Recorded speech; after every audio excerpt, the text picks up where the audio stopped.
कल की core committee में एक फ़ैसला हुआ है। इमरान खान साहब ने मुझे और परवेज़ इलाही साहब को एक ज़िम्मेदारी सौंपी है कि हम मुख्तलिफ़ सियासी जमातों से रुजू करें और आइन की पासदारी के लिए to uphold the constitution of Pakistan हम सिविल सोसाइटी को, वकीला बिरादरी को और पॉलिटिकल पार्टीज़ को उनकी एक सफ़बंदी करें। चुनांचे मैंने आज 4 बजे इंशाअल्लाह MWM की क़यादत से रब्ता किया है और मैं यहाँ से इस्लामाबाद रवाना हो रहा हूँ और इंशाअल्लाह इस्लामाबाद में उनसे मुलाकात करूँगा। कल मैं जाऊँगा कराची और कराची में इंशाअल्लाह सिंध के कुछ पॉलिटिकल हज़रात हैं और जिसमें GDA की क़यादत भी होगी, तो उनसे भी इंशाअल्लाह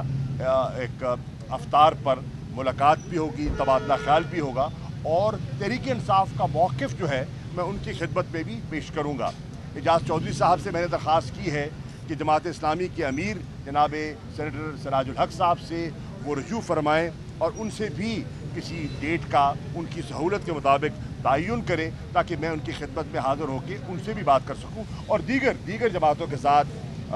हमारी BAP है, खालिद बख्शी साहब हैं और हैं, हम दीगर जमातों से भी रब्ता करने का इरादा रखते हैं। कल की कोर कमेटी का ये फ़ैसला है।